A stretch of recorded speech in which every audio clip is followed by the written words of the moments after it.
Good evening and welcome back to another edition of Stretch Drive. I'm Chris Hickey along with Greg Blanchard. I'll be filling in for Lloyd McDonald this week. And Greg, we got a lot of harness racing action to get to. Well, we've got a big show lined up tonight, Chris, and for the viewers out there who do not already know, tonight is our final episode of Stretch Drive, unfortunately. And at this time, we'd like to thank all the viewers out there for their support of Stretch Drive over the past few months we've been on the air. We've certainly have enjoyed bringing it to you and hope that sometime in the future we may be able to bring Stretch Drive to you once again. But tonight we do have a great lineup, including racing action from across the Maritimes. We've got highlights of the Prince County Horsemen's Club Awards Banquet, which was held last week. And as well, we've got three interesting flashback races to show you from 1979 and 1985. So stay tuned, it's coming up next, right here on Stretch Drive.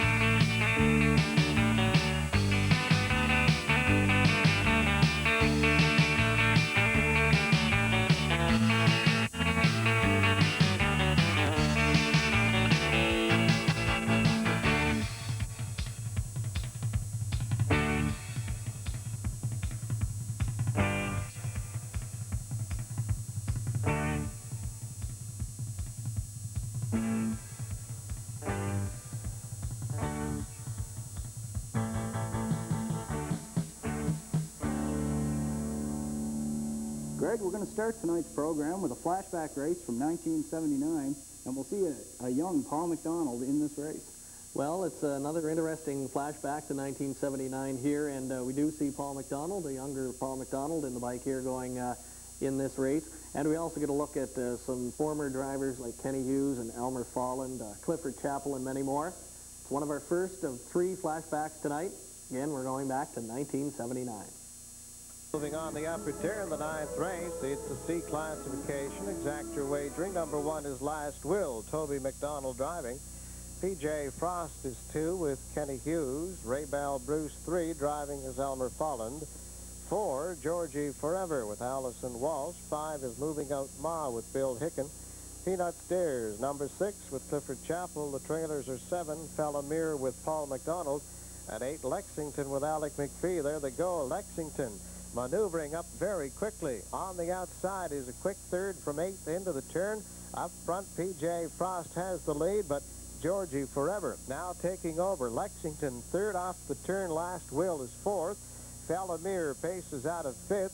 Then it's Ray Bell Bruce in 6th. Peanut Stairs is 7th to the quarter. And trailing the field, number 5, Moving Out Ma. They're going to the first quarter. And they start to double up as they go by the quarter. Number 4, Georgie Forever, has the lead off the top, a length and a quarter. That's P.J. Frost in second, 32 seconds down to the quarter. They pace on the upturn. Lexington in third. That's Last Will in fourth. Fellamere fifth. Racing sixth is Ray Bell Bruce. Here they come off the top turn for the halfway mark of the ninth race. As they come through the stretch, it is still Georgie Forever off the top.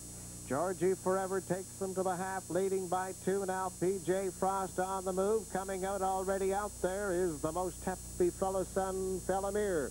Lexington moving on the inside third. Racing fifth into the turn now is number 1, Last Will. They're by the half in 1:07. Racing off the 5/8 to the 3/4.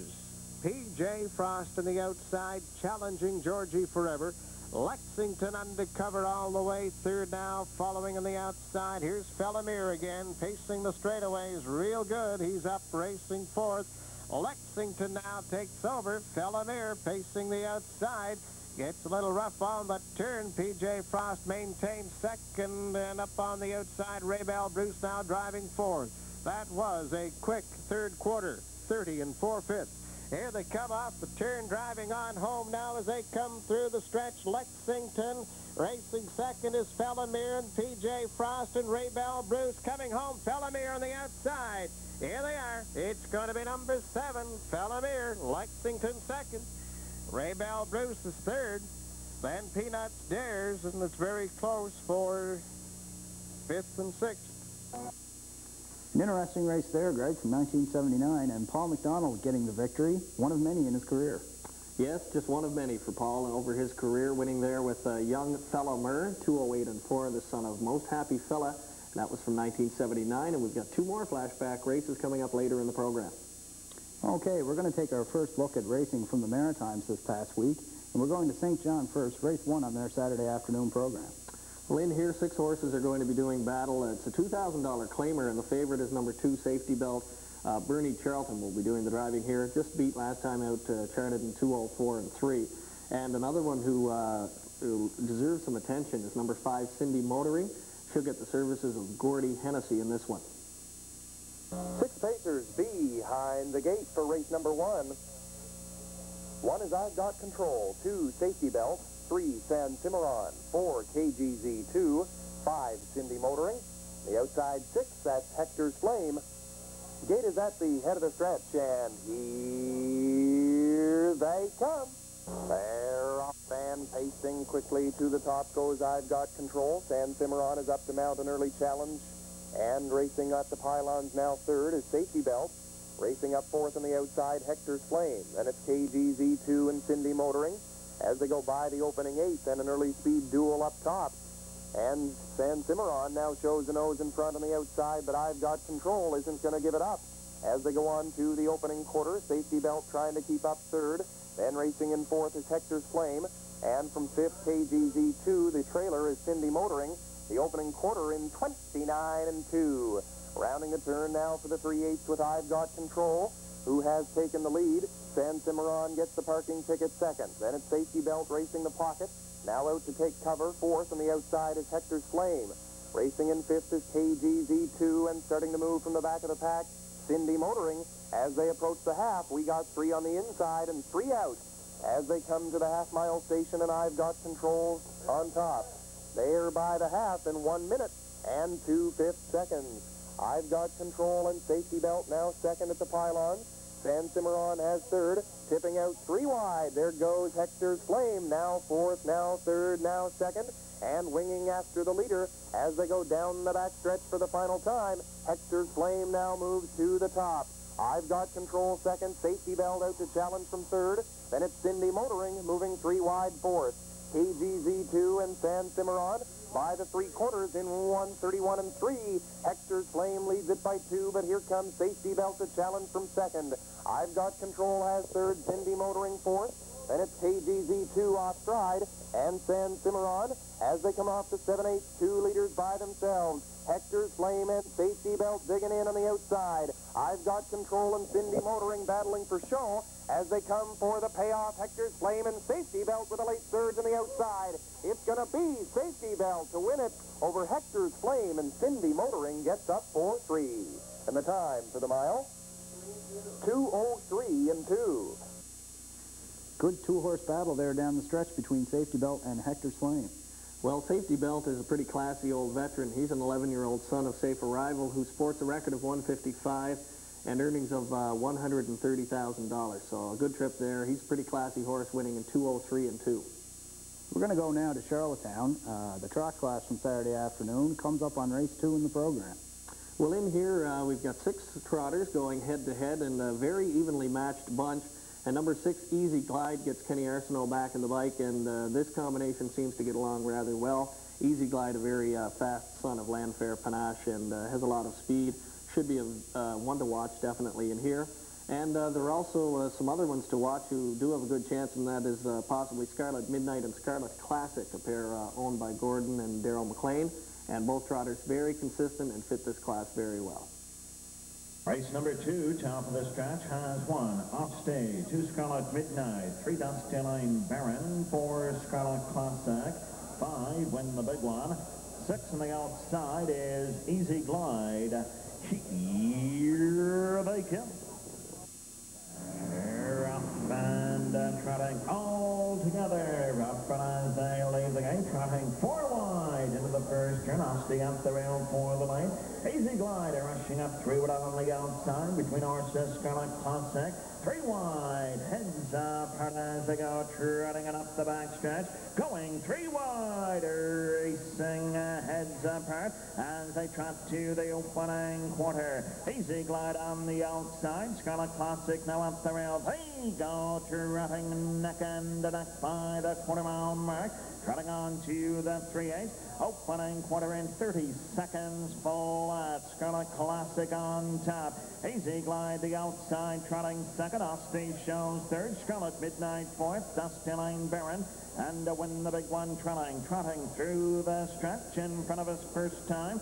They get on by the half-mile mark, and the Scarlet Classic is your leader by the half.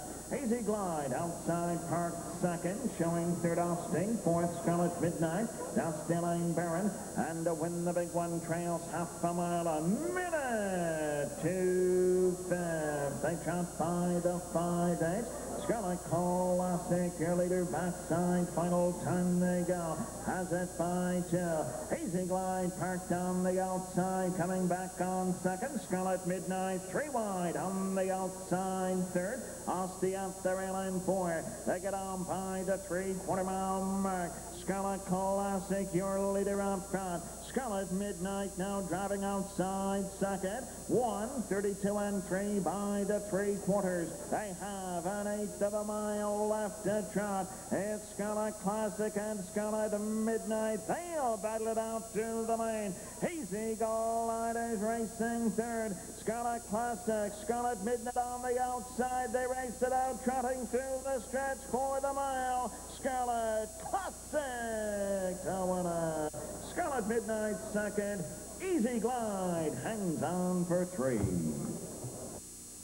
Obviously, track conditions were quite good on Saturday afternoon as Scarlet Classic steps to a new life mark. Well, the weather was ideal, and that made for a very fast track. When you consider that Scarlet Classic is 9 years old, this daughter of Armbro Classic, and takes a new lifetime record in April of 2:04 and 4, that tells you how good the track was on Saturday afternoon. We're going to take a look now at the first part of our coverage of the Prince County Horsemen's Awards Banquet. Well, they were held this past Saturday night at the Muscush Legion, and a very big crowd on hand. And the guest speaker on the evening was Bert McQuaid, representing Atlantic Lotto. He had some very interesting comments regarding Atlantic Lotto and their involvement with harness racing in Atlantic Canada. We're going to hear a little bit more from Bert now. Speaker for this evening. Guest speaker for the evening, Bert McQuaid, said he's very excited about the possibility of Atlantic Lotto working very closely with the maritime racetracks. Well, we're still on a high with the grant we were able to get for the harness racing industry in Atlantic Canada last year. Of course, I'm talking about the $1.1 million. It's already been announced that the free-for-all horses, the best in Atlantic Canada, are going to compete for a first Control for $20,000 on September 24th. And of course, all the computer system is upgraded at every track. And I think they're negotiating now with an inter-track system that's only going to help the harness racing here in Maritime. Atlantic Lotto Corporation has already begun working closely with the racetracks. In particular, Port Elgin Raceway. Terry Olton, representing the racetrack, says this will be a big boost in his track opening on time May 27th. Well, we've got everything out. We're like we're going to get it. This is an exciting new concept that with Bert McQuaid's help that we're putting in place here. And we're really looking forward to it, and we're confident that it's going to be a success. And we have the Ellis Family Band coming over for the 27th and to provide entertainment for the people. We also have the Premier of New Brunswick having the official opening of the track for this year. And plus our races plan, plus we also are going to go with one saddle horse race, running race. We have talked to all the track managers, and they're going to have approximately $171,000 every year that they can do with what they wish, what they want to do. I think marketing is where they should be. We're coming now. We already have them. We've got to go out and market. John Olton of Port Elgin. Well, I think that's where the looked at all the people here. There's a lot of people who participate in the sport over here, but if you look at the majority of them, they're all 35 and older. Where are the kids? And we have the same problem home. It's getting to be an old folks sport. We got to change that. McQuaid has some suggestions on how maritime racetracks can attract these new fans. They have to entertain the people between the 20 minutes of live racing. We're in an age now where everything is instant, and the people are just not going to go and read a program for 18 minutes between the races. That's what they got to concentrate on. They got to entertain them. And if you go to any major sports in the United States, even in Canada, the halftime shows, the in-between period shows, that's what it all is. The Shark in San Jose is a real good idea that has nothing to do with hockey, but it takes the people in. And that's what the point. One of the biggest highlights from Saturday night was the appearance of longtime USTA chairman Frank Daniels. Daniels says he's looking forward to getting back into the judges' booth this summer and says it's smaller tracks like Port Elgin that will be the lifeline of harness racing. I think that we really need Port Elgin. I think it's the greatest thing, and when these boys went to government for racing dates, if they'd have gone for $1 million, why, I could see government turning them down. I can't see government turning them down when they didn't owe $1, and all they asked for is the opportunity to pay government money. You know, it just didn't add up to me. And I had heard that there wasn't the horse population, that there wasn't enough horses for the tracks now. All Port Elgin is interested in doing is giving the opportunity to some of the horses that aren't good enough for Truro or the big tracks to race. Once they become good enough, well, then they can move on. You know, in hockey, we need the American League. We need the smaller places to train horses to get up before they're going to the top. And I think that those powers that be should take another hard look at denying dates to Port Elgin Raceway. Burt McQuaid and Atlantic Lotto seem to have some big ideas to help the harness racing industry. Do you think it could work? Well, I think it will. I think it'll be a great help for the industry to have Atlantic Lotto. These guys know how to market, that's for sure, and they know how to make money. And I think that's the bottom line right now for harness racing. They need to get an injection of some money and some positive things happening. So I think it's going to be a good partnership and one that I hope lasts. We're going to go back to the Shelltown Driving Park and take a look at the 2 to 2,500 claimers from Saturday afternoon's program. This bunch seems to be the most competitive on the grounds these days. Yeah, very competitive. Each week there's one that seems to come out of the woodwork and surprise, but probably the two most consistent performers all along have been Dusty Lane Maggie and I See a Way. And this week, Dusty Lane Maggie is back with Walter Chevrolet driving. This combination has been almost unbeatable when together. And when you throw in a Woodmere Chipper, who won last week, and a horse like Rowdy Fella, Larry Fifi, very wide open. It should be a very interesting race. Race 12, top of the stretch, has 1 Larry Fifi, 2 Dunville Hope, 3 Maple Hill, 4 Dusty Lane Maggie, 5 Woodmere Chipper, 6 Lakeview Boy, 7 outside I See a Way, trailing horse 8 Rowdy Fella. Here they come.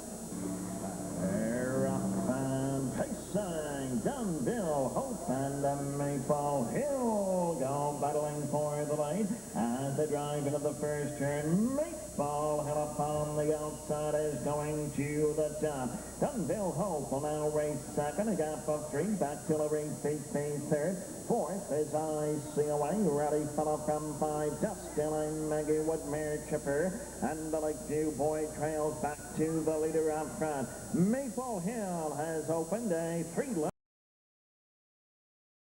second, and a quick quarter of 29.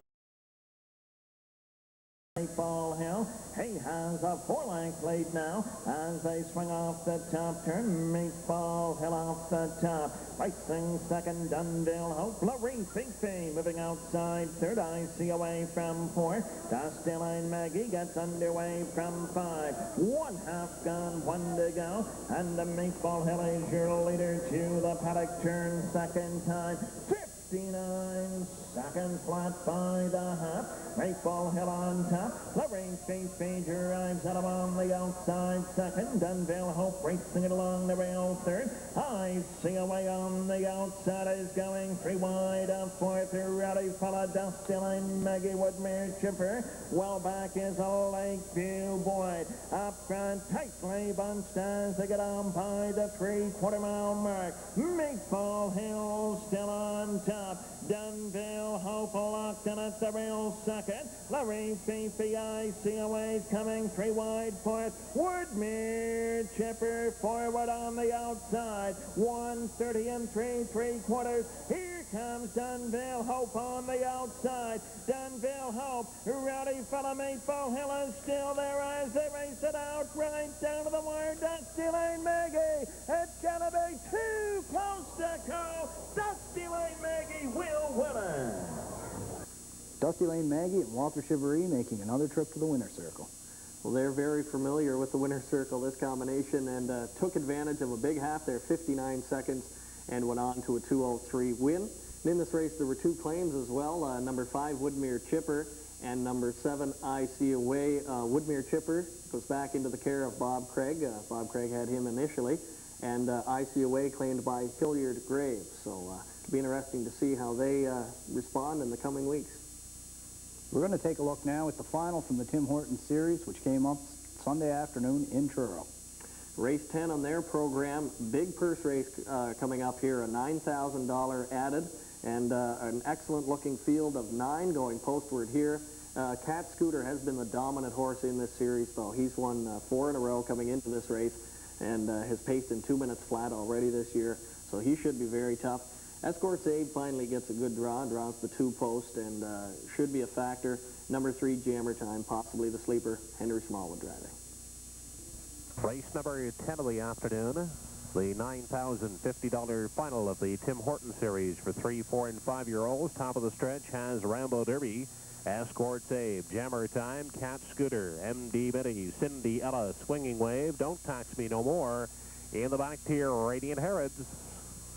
They're off and pacing off the gate quickly. On the outside is Cat Scooter looking for the early lead. Down at the rail, Rambo Derby, Escort, Abe, and Jammer Time. They're 4 wide into that first turn as they move by the opening 8th.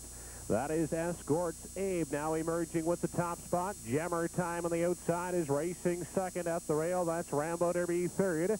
In along the rail and getting away fourth is Radiant Herods. Cat Scooter gathered back to find a gap at the rail in 5. Cindy Ella takes a look in 6. Holding down 7 is Don't Tax Me No More. MD Mitty has 8, and Swinging Wave is the 9th one. They were past the opening quarter in a quick 28 and 4/5 seconds. They move off the top turn, approaching the halfway point. Escort Abe is the pace setter, leading it by 1 length. Coming first over as they approach the half is Radiant Herods, who races second. In along the rail third. Jammer Time sits the pocket. Cat Scooter has cover on the limb, racing fourth. In along the rail in 5 is Rambo Derby. Cindy Ella from 6. Swinging Wave in 7. Outside racing in 8 is MD Mitty, and off stride at the back, Don't Tax Me No More. They continue into the backstretch, 59 and 2 the half. The inquiry sign is posted as they move on over to the 3/4. On the outside, Radiant Herods is now taking over. Escort Davis second outside, and left uncovered racing third is Cat Scooter. Cat Scooter now moving up to engage Radiant Herods as they move on to the top turn. 129 and 4 the 3/4. 1/8 left to come. Radiant Herods trying to hold them at bay. On the outside and racing second, Cat Scooter. Cindy Ella 3 wide third, 4 wide fourth. Here comes MD Mitty. They drive to the lane. It's Radiant Herods trying to fight them off. Cindy Ella the outside. Jammer Time in the passing lane. Cindy Ella gets the last call. Cindy Ella with the upset in the Tim Hortons final, taking home the lion's share of the $9,000 purse. A very big payday for Virgin and Boyd White of Shelltown. Congratulations. And Cindy Ella, this is a very tough race mare. Mark of 157 and 1, and that boosted her earnings to over $50,000 a lifetime. Excellent winning trip, 2 minutes and 4, upsetting a very good field in the process, and triggering a triactor worth more than $4,000. And I believe a person in Charlottetown had that triactor on Sunday afternoon, so congratulations to them as well.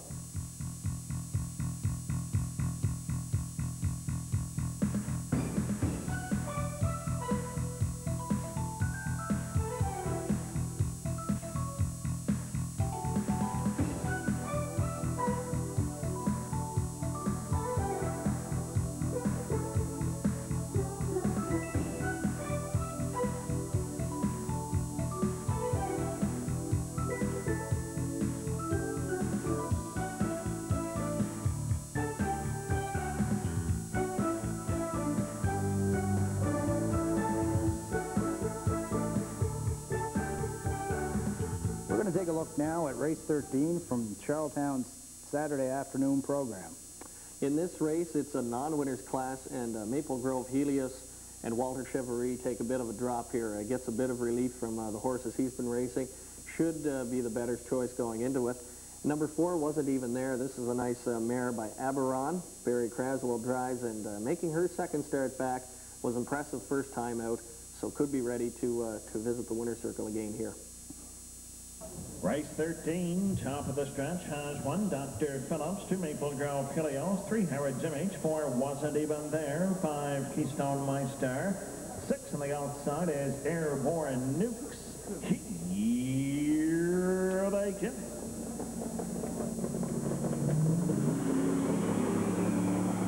They're off and pacing. Harrod's Image, Dr. Phillips up along the rail. Between them, Maple Grove Helios has the battle for position. Driving into the first turn on by the 8th mark they go. Dr. Phillips in command up front. Maple Grove Helios racing second. Harrod's Image showing third. 4th is Wasn't Even There. Keystone Meister. Well back trailing after a break is Airborne Nukes. They're in program order. 1 straight back to 6 as they move past the quarter-mile mark. Dr. Phillips shows the way up front. Maple Grove Helios a tight second. Harrod's Image showing third. 4th is Wasn't Even There. Keystone Meister on the move outside and 5. Well back and out of it, Airborne Nukes. Quarter mile, 30 and 3/5. Off the top turn, straighten out through the stretch. Dr. Phillips is the leader of this field as they get on by the half-mile mark. There goes Harrod's Image, moving quickly on the outside.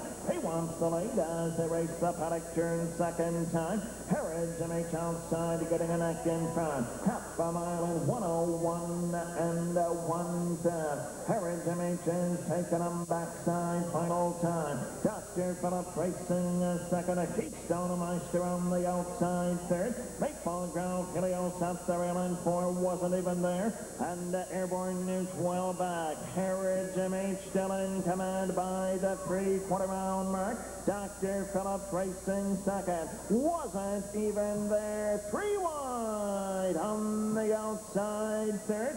She's now second and after the leader, Harrod's Image. 1:31 and 2/3. Harrod's Image is taking him on home. Wasn't Even There on the extreme outside. Dr. Phillips in the passing lane. Wasn't Even There, and Dr. Phillips right down to the wire. It wasn't even there to win it. It's close for second and third. Wasn't Even There, using last week's race as a good prep for this week. Yes, this mare has come back very well so far in 95. Last year she was a real top filly, and this year looks even better, winning there 2:02, a new lifetime record, and that's 3 for 3 now, 95 for Wasn't Even There. We're going to go now back to St. John, and the viewers may notice that the track has deteriorated somewhat since our last visit. Well, after race 3, I believe, on Saturday afternoon, the rains really came down at St. John, and the track conditions deteriorated throughout the day. But here we're going to take a look at race number 9 on the program, and the better's choice will be number 2, Miss Tahoe. This mare teamed up with Jill Barrio last time and won by 7.5, and Jill Barrio gets the drive again this week. And another interesting horse in here is number 5, Baker who has won 5 in a row coming into this one. 2 starts ago, won by open lengths in 2:04 and 1. So he's in good form as well. So it's anybody's race. We have 9 pacers behind the starting gate for the 9th race. 1 is Candy Miss, 2 Miss Tahoe, 3 Township Boots, 4 Lonesome Billy, 5 Baker Who, 6 Busy Shopper, 7 Helmsmaid, the outside 8 Angels Class, 1 trailer 9 is Big Dylan.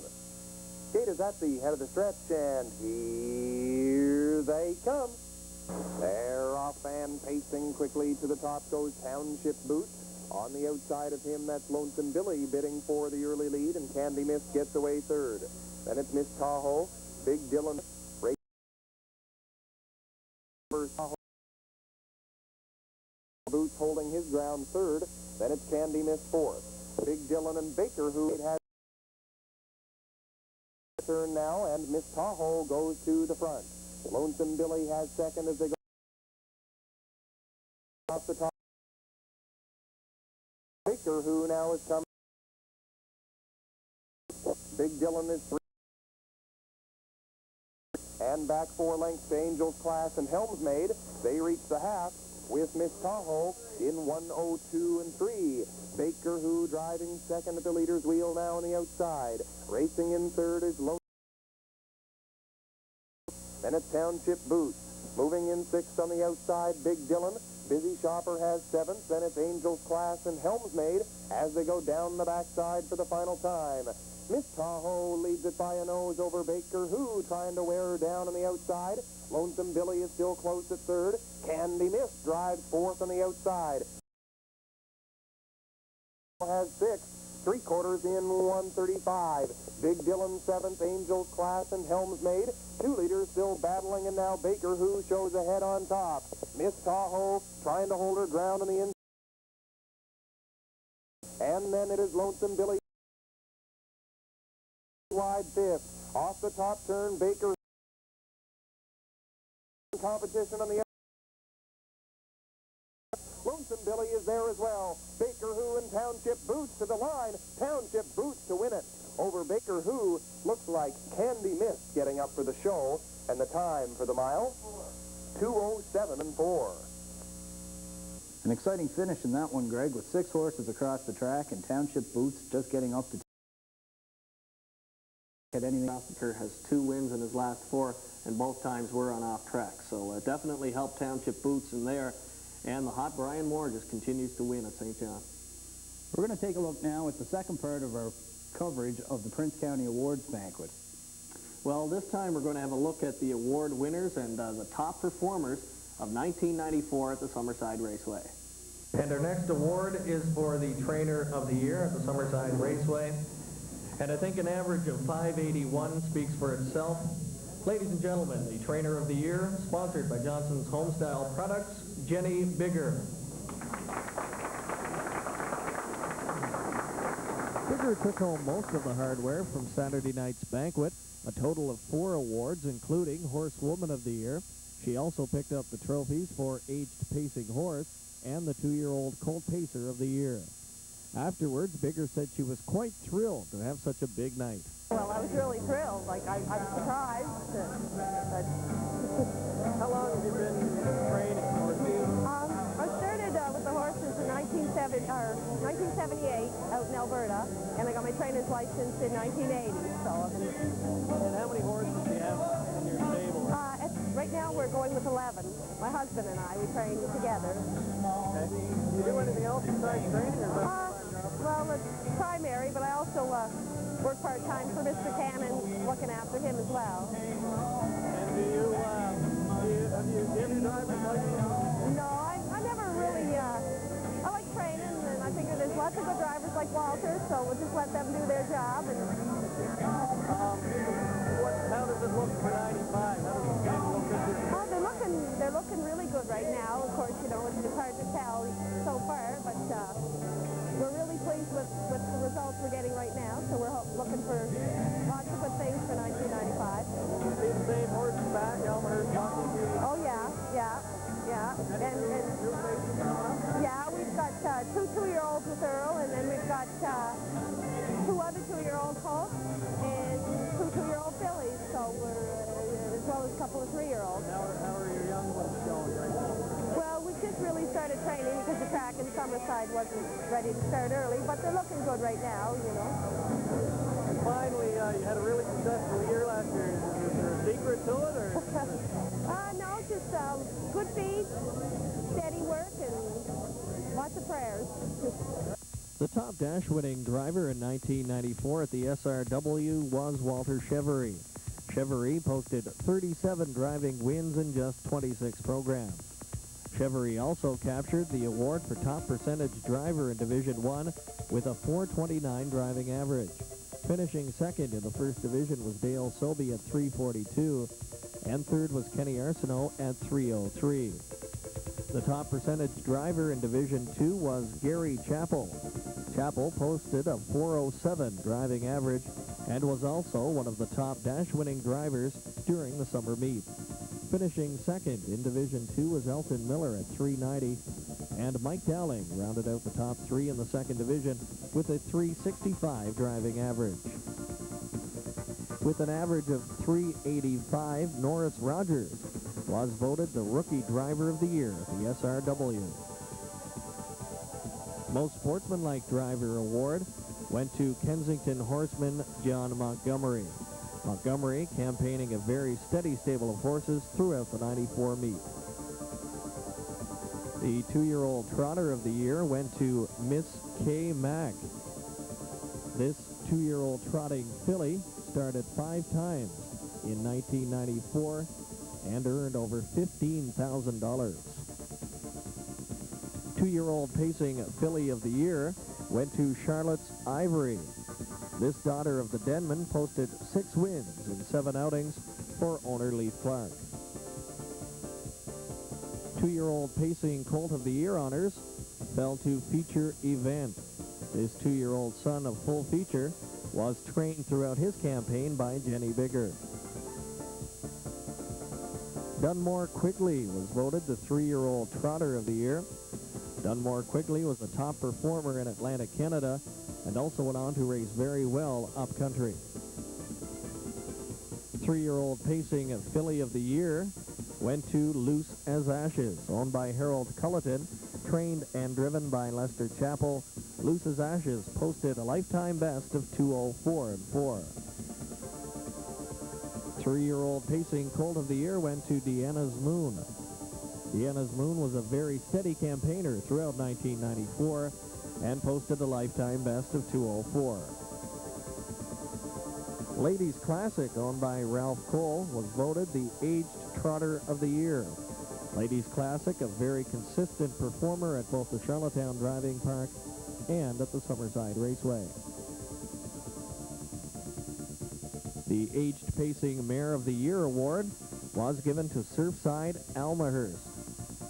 This daughter of Ralph Hanover, owned by George Riley of Kensington, often tackled the best pacing horses on Prince Edward Island. Aged Horse of the Year went to P.H. Dougie, one of the top campaigners at Summerside for the past several seasons, and this one also trained by Jenny Bigger. The Claiming Horse of the Year award was a very tight race, and coming out on top was Michael's Knight, owned by Donnie Sweet. Michael's Knight, a top campaigner all summer long at both Charlottetown and Summerside. The Unsung Horse Owner of the Year for his contributions to the sport at the Summerside Raceway went to Hunter River horseman Wilfred Smith. Horse of the Year for 1994 at the Summerside Raceway was Warrantable. Warrantable, Setro Raceway. The Joe O'Brien Memorial Award, awarded to an individual showing outstanding dedication to the sport of harness racing, was awarded to Leith Clark, the Summerside native who trained champion filly Charlotte's Ivory during the 1994 campaign. Jenny Bigger capped off her big night, capturing the Horsewoman of the Year award, a new award offered by the Summerside Women's Auxiliary Club and also the Summerside Raceway Sales and Promotions Committee. And the final award on the night for Horseman of the Year was awarded to Don Gunning for his outstanding contributions to harness racing at the Summerside Raceway. A lot of well-deserved awards handed out this past weekend at the Musqueam Legion. Yes, all winners very deserving of their awards, and Jenny Bigger, the big winner on the night, taking home 4 awards. She has a very powerful stable right now, and I think this year look for even bigger and better things. But certainly nice to see everybody getting the recognition they deserve for their great performances in '94. We're going to take a look now at the second of our 3 flashback races.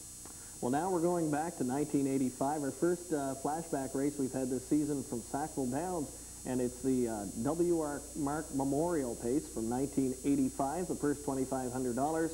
And this race, courtesy of Stu McClure, and we thank you, Stu. We're going to have a look back now to Sackville Downs.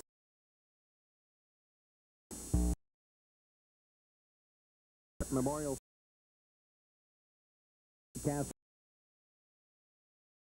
is L.A. Fiddler. Skipper 3. Hortons play by 19 to the leading by Evans Boots.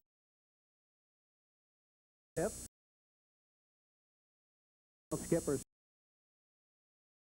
second now is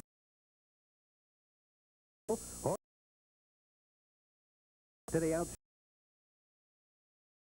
stretch. For his out potential. He had enjoyed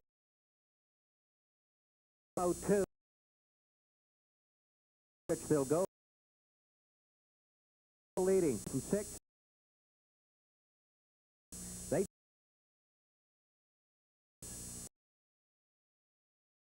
front on the move on the outside is Horton's Blaze still along the rail. Irvin's Boots, they go by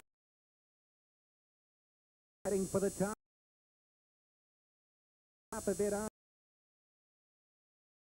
Hort H. Glenn on the outlay for the We hit 19 and sounds that tracks and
Shelltown. Once again, a bit of trouble. Qualifier was and 3, so comes into this race in good form. And the other one who could be a threat in here is number 2, Parkhurst, a very tough campaigner, year in and year out. And Lenny Myers gets the call once again with Parkhurst. A good draw, too, leaving from post position number 2. 10th race of the afternoon, top of this track. Park 4, final order. Here they come. They're up and Tyson, Hard Rock lag, final flight and moving up quickly on the outside as the battle and Hard Rock on the outside. They go racing and neck and the neck up front. Quarter final Crockett. He's all and is taking them on past the quarter-mile mark. They go. Boone and Crockett and final flight and 29-3 by the opening quarter.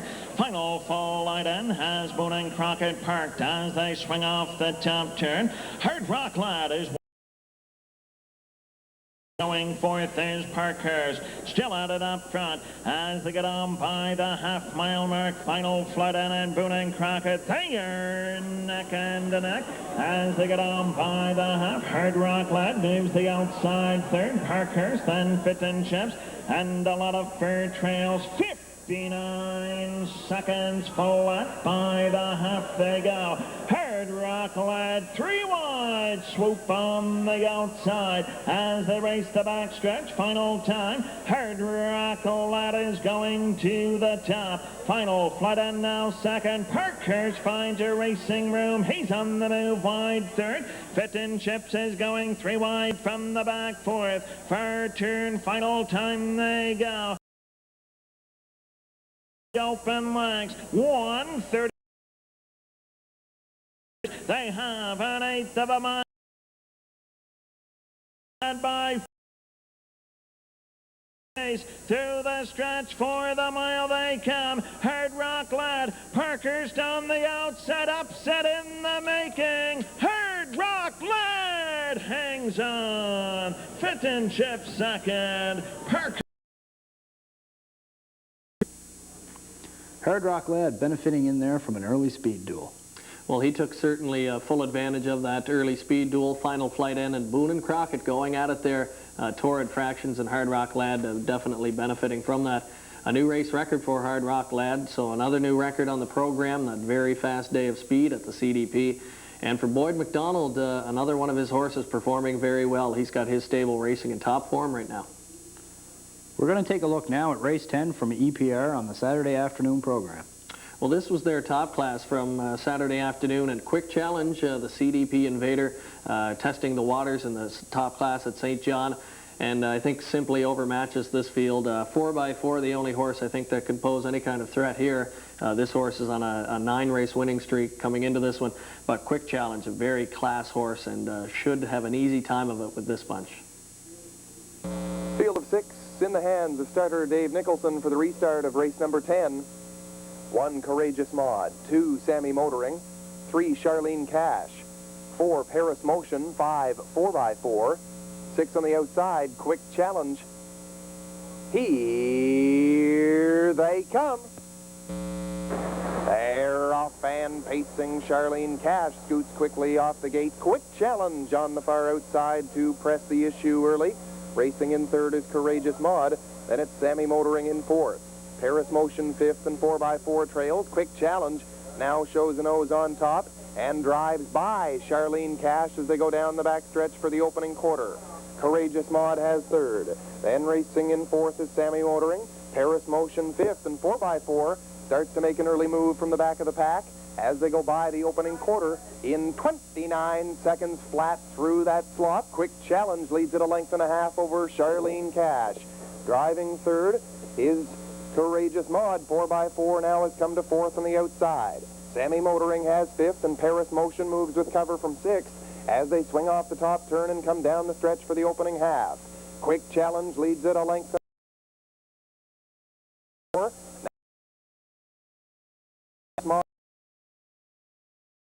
Now fifth. By the half in 1:01 on top. Has third. Sam 5/8 down the back. Then Charlene fifth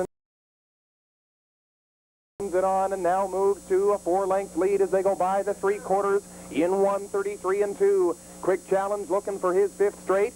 4x4 trying to keep his bid alive. He's now second on the outside, and Charlene Cash has third. Then it is Paris Motion, Courageous Maud, and the trailer Sammy Motoring. But Quick Challenge opens up now to 8 as they come off the top turn. 4x4 drives second. Charlene Cash and Paris Motion, but Quick Challenge all on his own. He shows his heels to the field in the top class. The race for second is won by 4x4, and Paris Motion grabs the show. And the time for that mile, 2:03.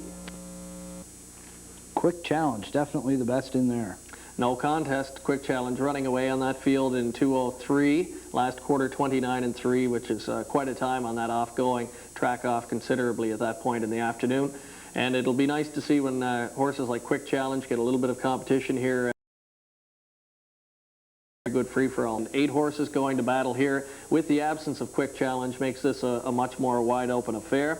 You've got Dallas Rocks in there and Blazing Finesse, 2 steady performers. KJ's Monster off a big second-place finish last time to Quick Challenge, and Special Star. Boyd McDonald's stock very good right now, and Special Star off a couple of big races could be one to watch as we go into this one.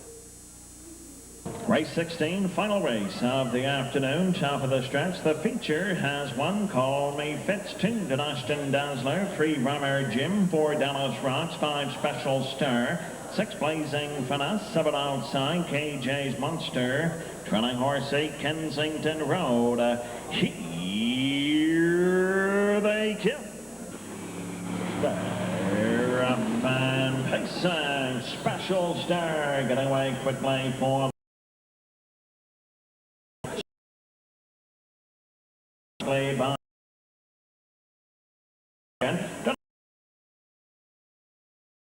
That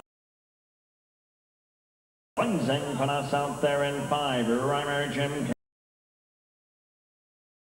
Trail Specials.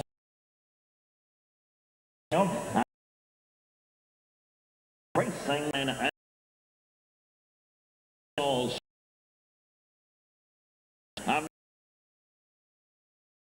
turn first. Hansen from the train me. There's third.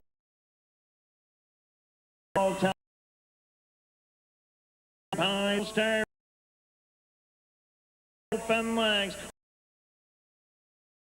by the 3/4 mile mark. Inside the final 8 to go. Special Star by 4 open legs as they race through the stretch for the mile. They're not catching Special Star today. Call me fit second. Awfully tight for 3 between Reimer Jim and the Blazing Finesse. Special Star giving Boyd McDonald's stable the hat trick on Saturday afternoon, scorching the track in 1:58. Well, that race capped off a huge day for Boyd McDonald and his stable, and winning it in fine style there. Last quarter, 28 and change, looking very strong. 1:58, an incredible time for this time of year at the CDP. And it's good to see Special Star turning it around. Boyd hasn't had a whole lot of luck with this horse since bringing him here, but hopefully he has found the key to him and has turned his performance around. This horse has a lot of speed, and if he's at himself, could be a major contender around the maritime tracks this summer. That's going to mark the end of this edition of Stretch Drive. Yes, it is the end of tonight's edition of Stretch Drive. We'd like to thank you, Chris, for doing a great job filling in tonight for Lloyd. Well, thanks, Greg. I really enjoyed myself. And as we said earlier in the program, tonight is the final episode of Stretch Drive, and I'd like to take this moment once again to thank all the loyal viewers out there for all your generous support during the past 6 months of bringing Stretch Drive to you. We'd also like you to note that next week we'll rebroadcast last week's show, which was unavailable at Showtime, and that'll be played again next week here on Cable 10. And right now we're going to end things off with another flashback race going back to 1979. So long from Stretch Drive. Race 5, Triactor Wagering. Cuddy Hanover 1 with Wendell McDonald. Mongop 2 with Sid Stead. 3 Rapid Key with John Jewell. Mirabelle Boy 4 with Earl Smith. Walter's Last 5 with Bill Hicken. Double Command on the outside with Boyd McDonald. The trailer's Another Madam with Bob Harper. And Kinlock with Gordy McDonald. There they go. Into the turn, Mongop to the early lead on the outside. Rapid Key second, following up Kinlock third and along the rail. Up on the outside, Mirabelle Boy races fourth. Double Command on the outside has trouble all the way back to sixth now. Here they go on to the quarter. Walter's Last moves up into fifth. Another Madam is seventh, and trailing is number 1, Cuddy Hanover. They're going by the first quarter, and number 2, Mongop sets the pace with Rapid Key sitting in 2 along the rail. Mirabelle Boy grabs on pretty good there in fourth. Here's the trotter, Another Madam, flying on the outside. She's now brushing right by the field, coming up second on the outside. That's quite a brush for the green filly. Coming on the outside, Another Madam, 3 years old, as they come off the top turn for the halfway mark. 32 3/5 down to the quarter. Up front, Another Madam off the top. Mongop second. Here's Mirabelle Boy pacing strongly outside. Third, fourth is Rapid Key. Kinlock fifth by the half. Double Command on the outside now, racing out of 6. Walter's Last up along the inside. Cuddy Hanover trails